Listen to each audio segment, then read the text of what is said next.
Chandrakar sir class में आप सबका बहुत बहुत स्वागत है। 10वीं बोर्ड क्लास के जो पेपर है उसके बारे में हम लोगों ने चर्चा प्रारंभ किया हुआ है। पिछले वीडियो में आप लोगों ने यूनिट 8 का आप लोगों ने देखा। इस वीडियो में हम लोग यूनिट 7 जिसका नाम है मेंसुरेशन क्षेत्रमिति, जिसके अंतर्गत हम लोग घन, घनाभ, बेलन, शंकु और गोला के बारे में चर्चा करेंगे। सबसे पहले इसका ब्लूप्रिंट देख लेते हैं। इसका ब्लूप्रिंट है 1, 3, 4। ये जो यूनिट है कुल 8 नंबर के हैं, जिसमें से एक क्वेश्चन 4 नंबर का पूछे जाना है जिसमें ऑप्शन रहेंगे। एक क्वेश्चन 3 नंबर का आएगा जिसमें ऑप्शन नहीं रहेगा, और 1 नंबर का ऑब्जेक्टिव क्वेश्चन आना है। तो ऑब्जेक्टिव क्वेश्चन के लिए आप घन व घनाभ में कितने शीर्ष होते हैं, कितने कोर होते हैं, कितने पृष्ठ होते हैं, ये बहुत अच्छे से आप लोगों ने जान लिया होगा। इसको बहुत अच्छे से ध्यान दीजिएगा। साथ ही साथ घन व घनाभ में कुल विकर्ण कितने होते हैं। याद रखने वाली बात यह है कि यहाँ पर विकर्ण पृष्ठीय भी होता है, आकाशीय भी होता है। पृष्ठीय विकर्ण की संख्या घन व घनाभ में 12 होती है, जबकि आकाशीय विकर्णों की संख्या जो है वो 4 होती है। इसको बहुत अच्छे से ध्यान में रखिएगा।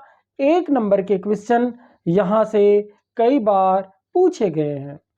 इसके बाद हम लोग 3 नंबर की क्वेश्चन की शुरुआत करें तो शुरुआत होती है 6 सेंटीमीटर भुजा वाले घन के विकर्ण की लंबाई ज्ञात कीजिए। अब यहाँ पर इस प्रश्न को देखिएगा तो ये कौन सा विकर्ण है?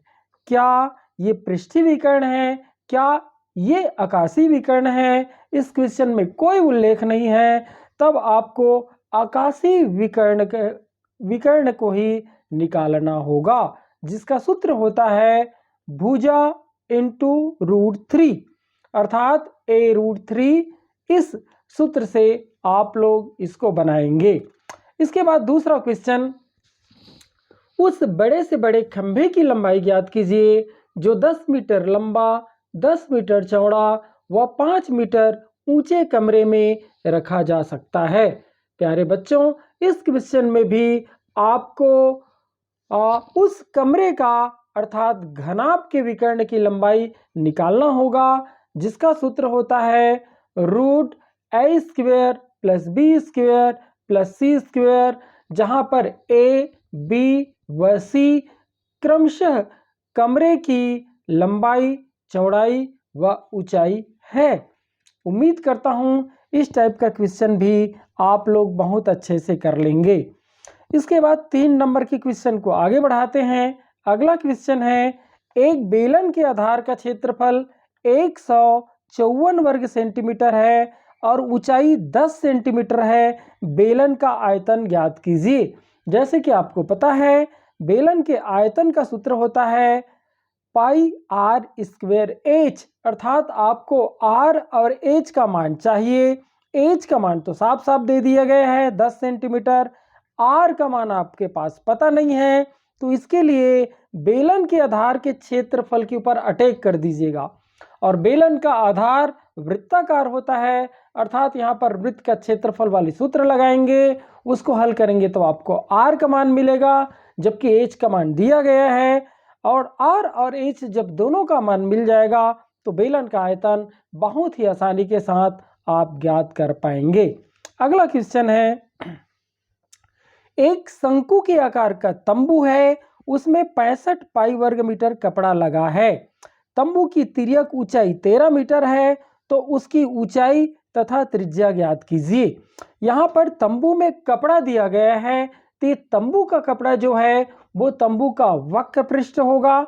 उस वक्र पृष्ठ के ऊपर आप अटैक कर दीजिएगा। उसका सूत्र होता है πr_l। तो l का मान यहाँ पर दिया गया है, वहां से r का मान मिलेगा। जबकि आपको ऊंचाई पूछा गया है तो यहाँ पर सूत्र लगाना है आपको, पाइथागोरस वाली सूत्र यहाँ पर आपको लगाना पड़ेगा। L square equal to H square plus R square. इस प्रकार से ये क्वेश्चन भी बड़ा ही महत्वपूर्ण है, बोर्ड क्लास में इसके आने की चांसेस बहुत ज़्यादा है। इसके बाद अगला क्वेश्चन है, उस शंकु का आयतन ज्ञात कीजिए जिसके आधार का क्षेत्रफल 300 वर्ग सेंटीमीटर तथा ऊंचाई 15 सेंटीमीटर है। यहाँ पर शंकु के आयतन के लिए आपको ऊंचाई के साथ साथ त्रिज्या की जरूरत पड़ेगी। त्रिज्या डायरेक्ट दिया नहीं है, आधार का क्षेत्रफल दिया है, जबकि शंकु का आधार भी वृत्ताकार होता है।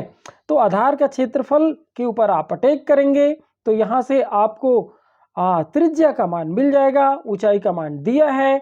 फिर इसका सूत्र होता है 1/3 पाई आर स्क्वायर एच, उसमें आर और एच का मान निकाल करके इस क्वेश्चन को भी आसानी के साथ आप सॉल्व कर पाएंगे। अगला क्वेश्चन है, शंकु की ऊंचाई ज्ञात कीजिए यदि उसका आयतन 550 घन सेंटीमीटर तथा उसका व्यास 10 सेंटीमीटर है। आयतन यहाँ पर पूछा गया है, आयतन के लिए आर और एच की जरूरत पड़ती है। यहाँ पर आर आपको डायरेक्ट नहीं दिया है, व्यास दिया है, आधा करेंगे तो त्रिज्या मिल जाएगा। जबकि यहाँ पर ऊंचाई आपसे पूछा गया है तो आप सीधे सीधे आयतन के ऊपर अटैक कर दीजिएगा। आयतन के ऊपर अटैक करेंगे, व्यास से त्रिज्या मिल जाएगा, पक्षांतर करके आप ऊंचाई का मान बहुत आराम के साथ ज्ञात कर सकते हैं। अगला क्वेश्चन है, एक ठोस गोले की त्रिज्या 12 सेंटीमीटर है, इस गोले से 6 सेंटीमीटर त्रिज्या के कितने गोले बनाए जा सकते हैं। इस टाइप के कोई भी क्वेश्चन आएगा तो आपको गोले की संख्या निकालना है, तो गोले की संख्या बराबर हो जाएगा ठोस बड़े गोले का आयतन बटा छोटे गोले का आयतन। तो जो मुख्य गोला है उसको आप अंश में रखिएगा, जो आपको बनाना है उसको हर में रखिएगा, भाग दे दीजिएगा दोनों आयतन को, यहाँ पर अभिष्ट गोलों की संख्या निकल जाएगी। अगला क्वेश्चन है, मिट्टी का एक शंकु है जिसकी ऊंचाई 24 सेंटीमीटर है, आधार की त्रिज्या 6 सेंटीमीटर है। एक बच्चा आता है और इस शंकु को गोला बना देता है, तो इस गोले की आपको त्रिज्या ज्ञात करना है। तो प्यारे बच्चों, इस क्वेश्चन को बनाने के लिए शंकु की आयतन बराबर गोले के आयतन आप लोग करिएगा और पक्षांतर करके आप गोले का जो त्रिज्या है वो बहुत आसानी के साथ आप निकाल सकते हैं। अगला क्वेश्चन है, 2 सेंटीमीटर त्रिज्या वाले 64 गोलियों को पिघला करके एक बड़ा गोला बनाया गया है, इस बड़े गोले की त्रिज्या ज्ञात कीजिए। यहाँ पर भी आपको 64 छोटी गोलियों के आयतन बराबर बड़े गोले का आयतन रखना है और यहाँ पर भी आप बड़े वाले आर का मान बहुत ही आसानी के साथ निकाल पाएंगे। ये क्वेश्चन भी कई बार बोर्ड में पूछे जा चुके हैं।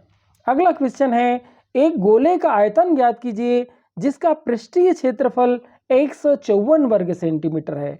गोले का आयतन पूछा गया है, गोले का आयतन आपको ज्ञात करना है जबकि इसका पृष्ठीय क्षेत्रफल दिया गया है।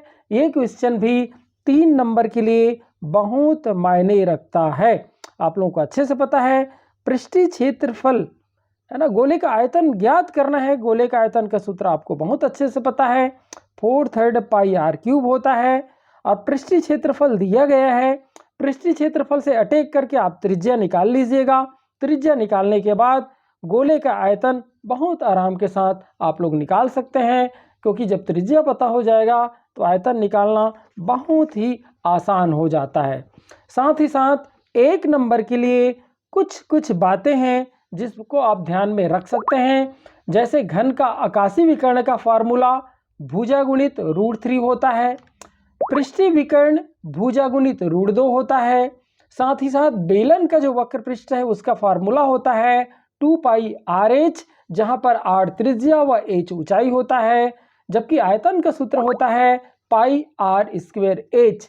ये सारे जो क्वेश्चन हैं वो खाली स्थान में या ट्रू फॉल्स में पूछा जाता है। इसी प्रकार से शंकु का वक्र पृष्ठ आप लोगों को पता है पाई आर एल होता है। शंकु का जो आयतन है वो 1/3 पाई आर स्क्वायर एच होता है। साथ ही साथ गोले का जो पृष्ठीय क्षेत्रफल है वो 4 पाई आर स्क्वायर होता है, जबकि गोले का जो आयतन है वो 4/3 पाई आर क्यूब होता है। यदि हम लोग अर्धगोले की बात करें तो अर्धगोले का केवल यदि हम लोग पृष्ठीय क्षेत्रफल की बात करें पृष्ठीय क्षेत्रफल में आपका वक्र पृष्ठ भी आ जाएगा और जो अर्धगोला है उसमें नीचे में एक नया एरिया जुड़ जाता है जो कि वृत्ताकार होता है, इसलिए पृष्ठीय क्षेत्रफल हो जाता है 3πr²। लेकिन यदि केवल वक्र पृष्ठ पूछा जाए तो वो आधा होता है अर्थात 2πr² होता है। इसमें कंफ्यूजन वाली स्थिति नहीं होनी चाहिए। तो प्यारे बच्चों, यदि आप इन सभी क्वेश्चन की तैयारी अच्छे से कर लेते हैं तो उम्मीद करता हूं 8 नंबर आपको लाने में कोई परेशानी नहीं होगी। Thank you. अगला यूनिट 6 लेकर के अगले वीडियो में मिलते हैं। Thank you.